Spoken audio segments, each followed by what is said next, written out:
saya Winarsi SHMH, dosen pada Ilmu Hukum Fakultas Hukum Universitas Negeri Semarang. Pada kesempatan kali ini, saya akan menyampaikan terkait dengan mata kuliah sesuai dengan bidang keahlian saya, yaitu mata kuliah Hukum Acara Pidana. Mata kuliah ini merupakan mata kuliah wajib yang ditunjukkan untuk mahasiswa semester 5 program ilmu hukum dengan kode mata kuliah 20P02194 dengan bobot 2 SKS dan diselenggarakan dalam 16 kali tatap muka dengan rincian 14 kali pertemuan berisi materi, 1 kali ujian tengah semester, dan 1 kali ujian akhir semester.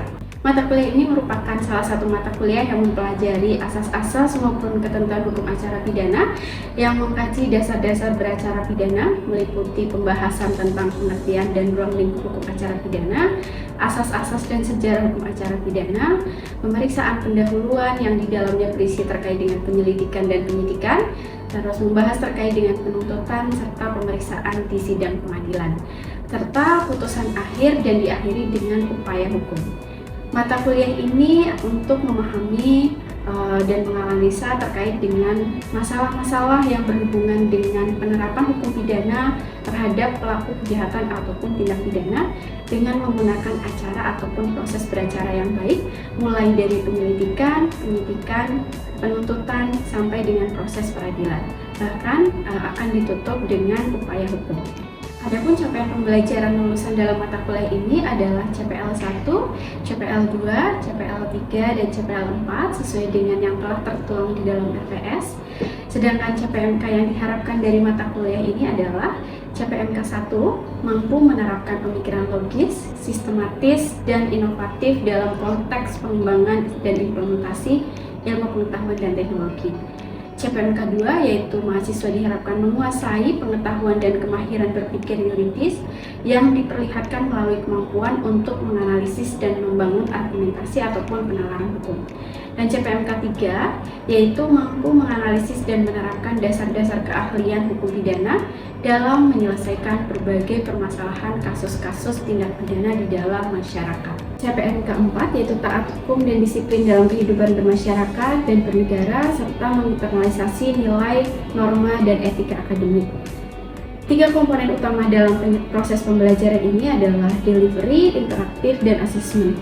Untuk delivery, saya memberikan RPS dan bahan ajar saya yang bisa diakses langsung melalui apps UNES oleh seluruh mahasiswa. Selain itu, saya juga menggunakan Elena yang bisa diakses melalui apps UNES juga, yang di dalamnya berisi PowerPoint, studi kasus, dan bahan bacaan tambahan. Interaksi dalam mata kuliah ini dilakukan melalui komunikasi 2 arah berupa diskusi, tanya jawab, dan studi kasus.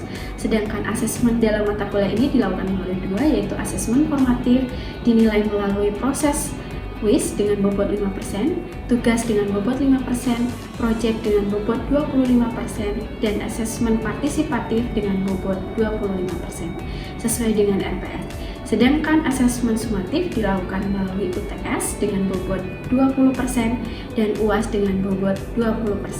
Referensi yang digunakan dalam mata kuliah ini adalah yang pertama, Kitab Undang-Undang Hukum Acara Pidana, yang kedua adalah Kitab Undang-Undang Hukum Pidana, yang ketiga, Hukum-Hukum Acara Pidana, Teori, Asas, dan Perkembangannya pasca putusan Mahkamah Konstitusi yang diterbitkan oleh Ramdan Kasim dan Apriyanto Nusa.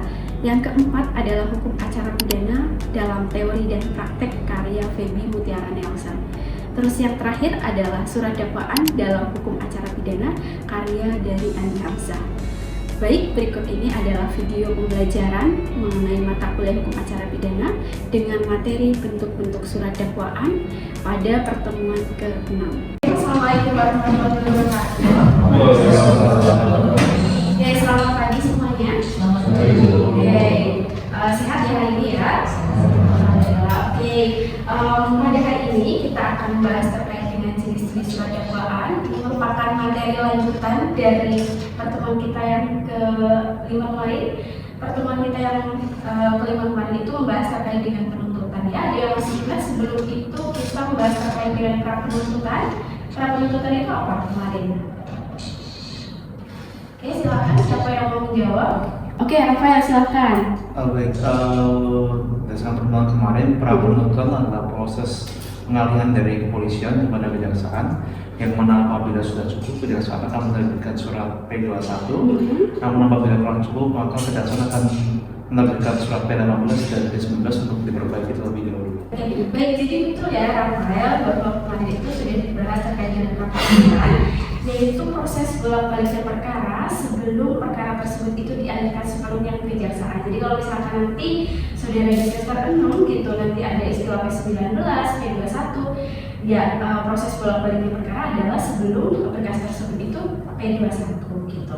Oke, karena kemarin sudah membahas terkait dengan penuntutan, nah ini merupakan materi inti ataupun materi yang sangat penting di dalam hukum acara pidana, yaitu terkait dengan surat dakwaan. Mungkin saudara sebagian besar itu sudah sering mendengar ya terkait dengan surat dakwaan. Kenapa kita harus hari ini belajar terkait dengan bentuk-bentuk surat dakwaan? Bahwa output dari pertemuan kita kali ini adalah yang pertama bahwa nanti mahasiswa diharapkan untuk mampu memahami berbagai macam bentuk dari surat dakwaan. Terus yang kedua adalah dia bisa membedakan terkait dengan beda surat dakwaan tunggal, alternatif, kumulatif, subsidiar, dan kombinasi. Terus yang terakhir ini adalah terkait dengan bahwa nanti ini sifatnya praktis, bahwa mahasiswa itu diharapkan bisa menerapkan terkait dengan kalau ada kasus bisa menggunakan surat dakwaannya seperti apa. Ya kita mulai. Yang pertama bahwa saudara pernah dengar tidak terkait dengan surat dakwaan itu apa? Oke, silakan Balkis. Jadi sepengetahuan pengetahuan saya, bahkan kita baru pertama kali ketemu itu tentang surat dakwaan ketika ada terdakwa itu diberikan dakwaan oleh penuntut umum yang isinya surat dakwaan itu adalah rumusan tindak pidana yang didakwakan kepada terdakwa itu disimpulkan dari hasil pemeriksaan sebelumnya dari penyidikan dan penyidikan.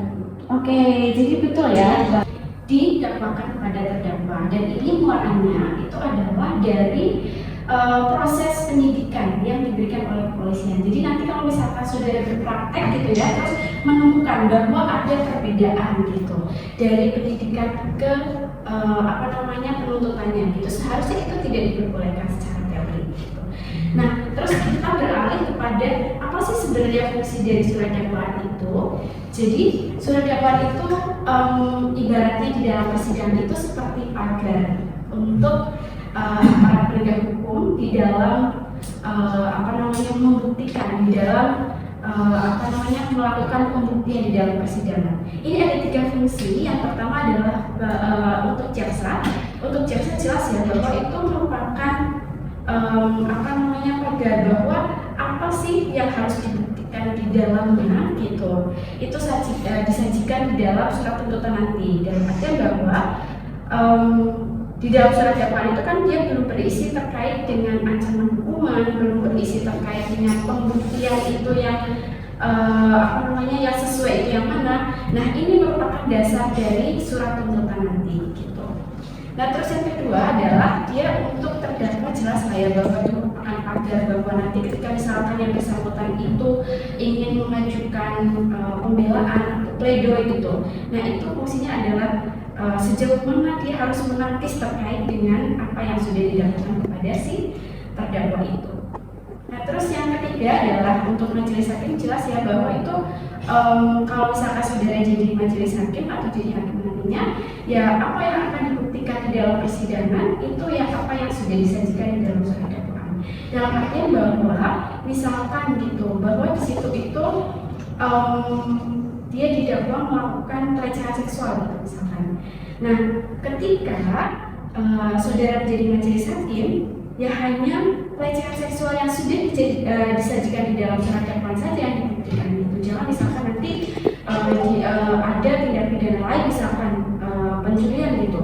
Saudara inisiatif untuk membuktikan pencurian gitu. Itu tidak. Sehingga secara singkat bahwa surat dakwaan ini berfungsi untuk pagar gitu bagi aparat penegak hukum di dalam persidangan untuk sejauh mana mereka harus membuktikan gitu. Oke, sampai sini tidak mau ditanyakan dulu. Oke, cukup jelas ya. Oke, kalau cukup jelas kita mau ke terkait dengan bentuknya. Ini sebenarnya dasar ya bagi saudara nanti untuk di semester 6, karena ya seperti yang saudara tahu mungkin ya dari kakak saudara bahwa nanti di semester 6 saudara harus berpraktek gitu.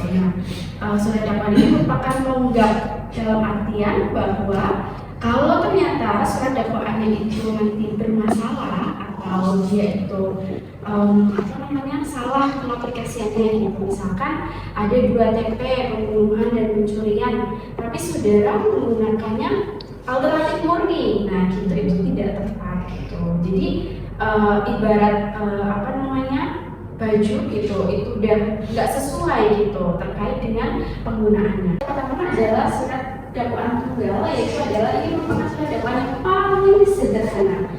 Pembuktiannya itu dia sangat gampang gitu, karena dia hanya berdiri satu saja gitu, satu tindak pidana saja, tidak ada tindak pidana lain. Nah, jadi surat dakwaan tunggal ini adalah ketika misalkan saudara jadi jaksa, itu diaplikasikan ketika saudara betul-betul yakin bahwa terdakwa itu hanya melakukan satu TP saja, tidak ada TP yang bersinggungan dengan hal tersebut. Misalkan saudara sudah tahu pasti bahwa ini adalah pembunuhan murni, tidak ada misalkan bersinggungan dengan penganiayaan, tidak bersinggungan dengan misalkan perencanaan gitu. Nah, saudara boleh mengaplikasikan surat dakwaan yang sifatnya tunggal gitu. Tapi kalau misalkan ini sederhana, ada kelemahan yang yang ada di dalam surat dakwaan tunggal. Kalau misalkan saudara yakin itu pembuktiannya itu betul bahwa itu surat dakwaan tunggal murni gitu, apa kelemahan dari surat dakwaan tunggal ini? Oke, silakan Desi. Bisa menjawab. Untuk kelemahannya sendiri, sepengetahuan saya, untuk surat dakwaan tunggal itu apabila nanti di dalam persidangan, dalam pembuktian itu jaksa gagal dalam membuktikan, untuk itu nanti seluruh dakwaan yang dijatuhkan kepada terdakwa itu langsung betul ya Desi tadi bahwa ketika saudara itu mengaplikasikan surat dakwaan tunggal gitu, kalau misalkan dia tidak terbukti pasal itu gitu ya, dia harus dinyatakan dibebaskan dari pasal tersebut gitu, sehingga ketika misalkan nanti saudara menemukan di dalam implementasinya gitu ada jaksa yang menerapkan surat dakwaan tunggal gitu, berarti dia betul-betul yakin terkait dengan tindak pidana tersebut gitu, dan ini dalam implementasinya memang ada beberapa gitu. Oke. Terus yang kedua adalah terkait dengan surat dakwaan yang sifatnya ini adalah kumulatif. Nah, ini kalau tadi dia itu adalah tunggal, dia berdiri sendiri. Kalau yang kedua ini adalah surat dakwaan kumulatif yang artinya itu adalah ada 2 TP di situ, gitu. Kalau tadi surat dakwaan tunggal dan kumulatif ini merupakan keniscayaan dari adanya concursus realis dan concursus apa satu lagi? Concursus realis dan concursus idealis. Nah, nanti untuk surat dakwaan yang lain itu dia merupakan keniscayaan dari berbagai macam bentuk TP, ini beda. Nah, dari surat dakwaan kumulatif ini itu adalah cirinya sangat gampang, sebenarnya ini juga lumayan gampang ya untuk kita aplikasikan bahwa itu ada 2 TP gitu. Contohnya seperti apa? Oke, silakan Anissa. Baik Bu, contohnya surat dakwaan kumulatif itu terjadinya tindak pidana yang kedua, yaitu misalkan terjadi pembegalan disertai dengan pencurian. Pembegalan dan pencurian gitu. Oke, cirinya ada 2 tindak pidana di situ. Oke, jadi betul ya tadi bahwa ada 2 tindak pidana di situ, dan 2 tindak pidana tersebut itu berdiri sendiri ya, tidak saling bersinggungan satu sama lain gitu. Berdiri sendiri dalam artian apa? Bentuk TP-nya itu sudah berbeda gitu, tidak ada saling singgungan satu sama lain gitu. Nah, ini nanti akan membedakan dengan alternatif ataupun subsidiar gitu, bahwa mereka ada singgungan satu sama lain. Nah, kalau dakwaan kumulatif misalkan gitu bahwa itu adalah pembunuhan dan pemerkosaan gitu, dia kan rukunnya berbeda ya. Kalau pembunuhan itu sendiri unsur pasalnya, lalu unsur pemerkosaan juga dia unsur pasal yang sendiri gitu. Oke, terus selanjutnya ada yang mau ditanyakan dulu sampai sini?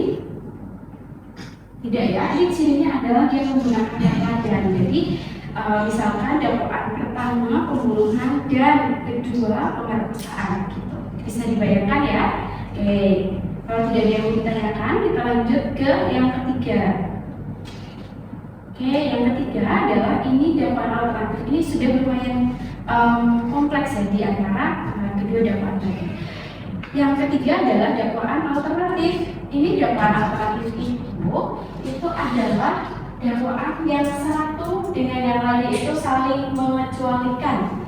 Jadi kalau dari kata-kata ini itu TP-nya ada berapa sebenarnya? Kalau dia itu alternatif murni, 2. TP-nya ada 1 atau 2?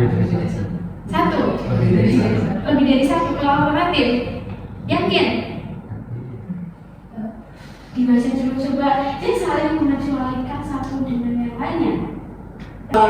Lebih dari 1, tapi apabila si JPU ini ragu atas apa yang dia dakwakan. Jadi misalnya dia merasa ini pembunuhan murni saja atau pembunuhan karena kelalaian. Pembunuhan karena kelalaian. Jadi mungkin ada kasus terus dia melakukan apa?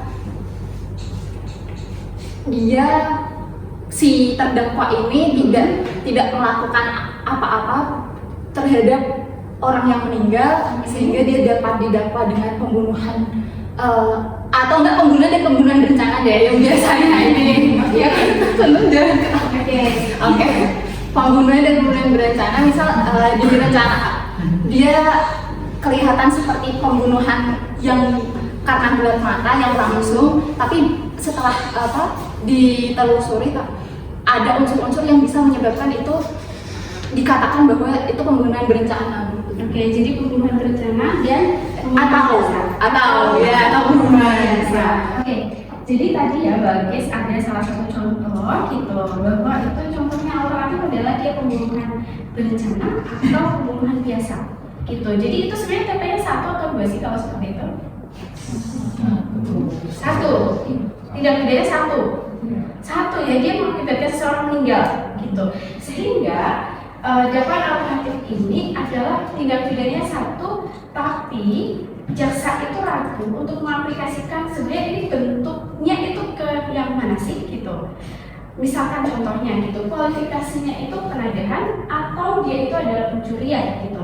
Nah sebenarnya kalau misalkan saudara baca unsur-unsur pasal penadahan dan pencurian itu kan hampir-hampir sama dan akibatnya 1 yaitu seseorang itu kehilangan barang, mengambil barang sesuatu milik orang lain gitu. Nah jadi di dalam dakwaan alternatif ini gitu bahwa dia itu tidak pidananya 1. Yang membedakan dengan kumulatif itu bahwa ini jaksa itu ragu-ragu gitu sebenarnya ini itu termasuk kualifikasi A atau kualifikasi B gitu, kualifikasi pasal A atau kualifikasi pasal B gitu, yang mana itu sudah berbeda. Nah nanti akan kita singgung terkait dengan tadi contoh pembunuhan berencana atau pembunuhan biasa, nanti akan kita bahas lagi. Oke, sampai sini ada yang mau ditanyakan dulu? Tidak ya? Oke, kalau tidak, kita lanjut ke kapan sih kita harus mengaplikasikan dakwaan alternatif ini.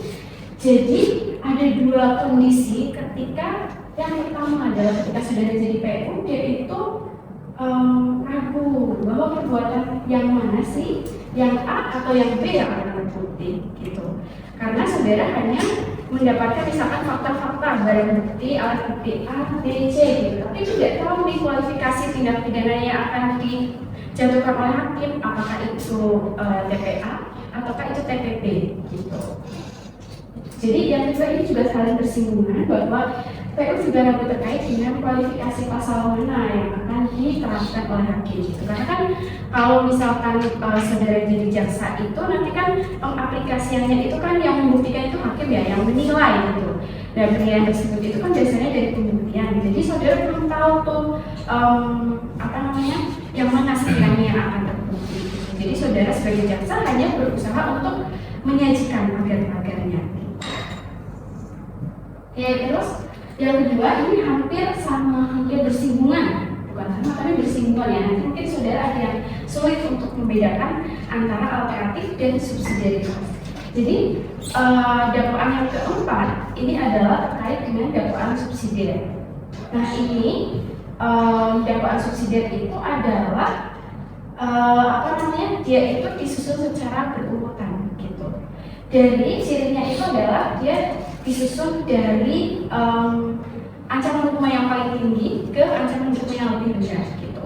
Kalau misalkan saudara baca gitu, bahwasanya dakwaan subsidiar ini sebenarnya TP-nya itu hanya satu, sama dengan alternatif tadi, bahwa TP-nya itu satu gitu. Tapi jaksa itu bingung apakah ini itu tadi seperti yang Mbak Lekis contohkan, apakah itu pembunuhan berencana yang ancaman hukumnya berapa? Pembunuhan berencana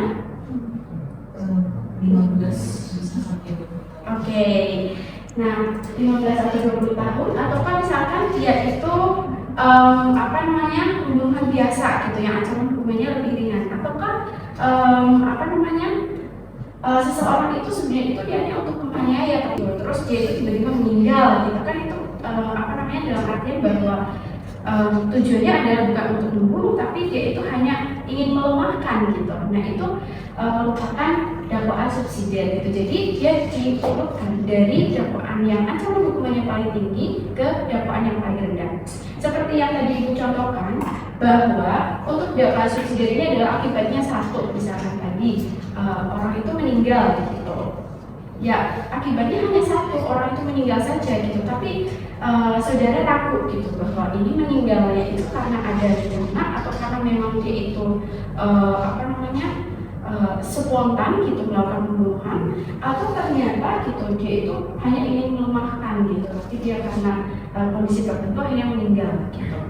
Nah ini ada beberapa kondisi ketika saudara itu harus mengaplikasikan dakwaan subsidiar, yaitu yang pertama adalah dia akibatnya satu seperti yang tadi Ibu sebutkan. Terus yang kedua adalah akibatnya itu bersinggungan tadi, bahwa pembunuhan apakah dia itu pembunuhan berencana, pembunuhan biasa, atau penganiayaan yang menyebabkan seorang meninggal. Itu kan ketiga pasal itu bersinggungan ya. Nah terus pasal pidana yang itu saling berdekatan satu sama lain gitu, sehingga unsur-unsur pasalnya itu hampir sama. Nah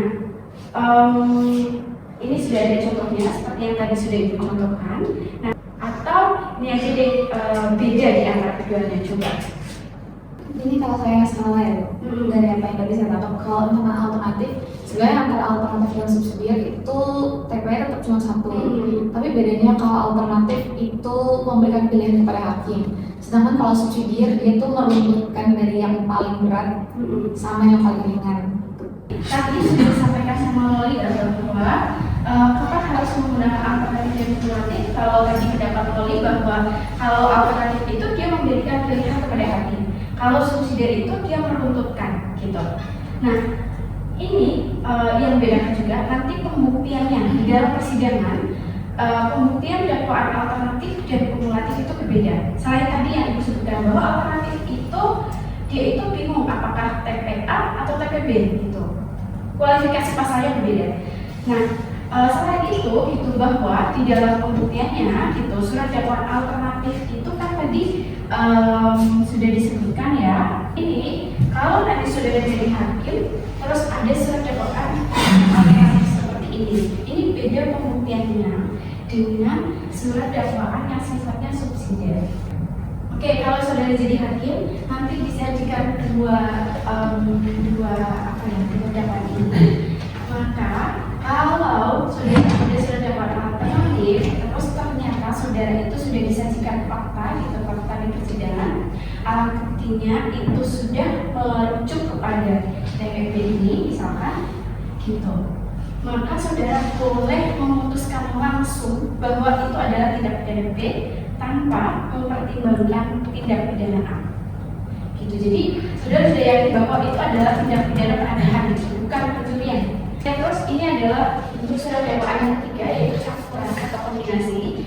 Bahwa surat dakwaan campuran atau kombinasi ini merupakan surat dakwaan yang dalam perkembangannya sebenarnya itu dia ada karena komplikasi kejahatan ataupun jenis-jenis kejahatan itu semakin bermacam-macam gitu. Sehingga tidak cukup saja misalkan dia alternatif ataupun kumulatif atau misalkan dia subsidiar gitu, sehingga mereka itu digabungkan karena variasinya itu semakin banyak gitu. Sehingga aplikasi ini adalah yang paling rumit di antara yang lainnya gitu. Nah, surat dakwaan campuran ini itu adalah surat dakwaan gabungan di antara subsidiar kumulatif kumulatif alternatif atau kumulatif subsidiar, atau di antara yang ketiganya juga bisa gitu. Jadi contohnya misalkan tadi ada seseorang itu dia melakukan pembunuhan dan pencurian. Nah terus saudara ragu apakah itu pencurian dengan memberatkan ataukah itu pencurian biasa gitu. Nah jadi ini nanti bisa didalilkan, ini kan karena 2 TP ya, pasal pencurian dengan memberatkan. Ini gabungan dari apa dan apa? Subsidiar dan apa? Ini bentuk surat dakwaan gabungan apa? Subsidiar sama kumulatif ya, dengan cirinya dan subsidiar ini bukan subsidiar. Oh gitu. Atau misalkan saudara ragu di dakwaan yang pertama gitu, apakah itu pencurian atau itu adalah penadahan gitu. Itu juga bisa dialternatifkan. Pasal ke-1 adalah pencurian, atau kedua pasal penadahan, dan ketiga pasal ini gitu. Jadi ada tricky kalau untuk surat dakwaan campuran, tapi biasanya memang dalam prakteknya jaksa itu banyak mengaplikasikan surat dakwaan yang sifatnya campuran ini, karena itu yang paling aman, karena dia itu dilapisi di dalam artian bahwa kalau dia itu tidak terbukti yang satunya, dia akan berlapis seperti itu.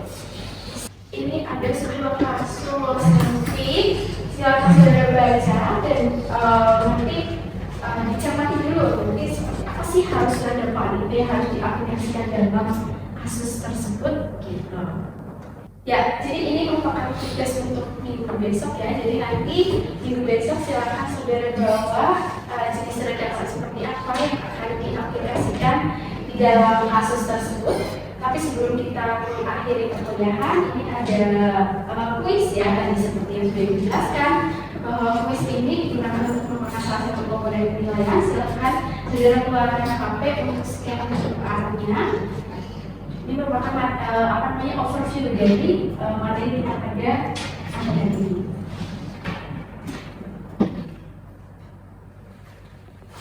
Oke, sudah dikerjakan ya, sudah ada skor nilainya. Nanti saudara bisa melihat dengan tulis. Nah, sebelum ibu mengakhiri perkuliahan ini, sekiranya ada yang masih bingung terkait dengan materi tadi, cukup ya. Oke, kalau sudah cukup, saya presentasi dulu sebentar. Oke, Loli, ada ya? Oke, terus Rafael? Oke, hadir. Terus Mbak Latis? Ibu. Oke, Sila? Hadir, Ibu. Oke, terus Mbak Anissa? Hadir. Oke, terima kasih untuk pertemuan hari ini. Nanti jangan lupa ya untuk tugas saya tadi. Silakan nanti kita diskusikan untuk pertemuan ke-7 nanti. Oke, terima kasih buat hari ini. Saya akhiri. Wassalamualaikum warahmatullahi wabarakatuh. Terima kasih. Oke, demikian tadi video pembelajaran dari mata kuliah Hukum Acara Pidana. Video ini digunakan untuk PDD UKT TPT untuk Setdos 2026. Terima kasih.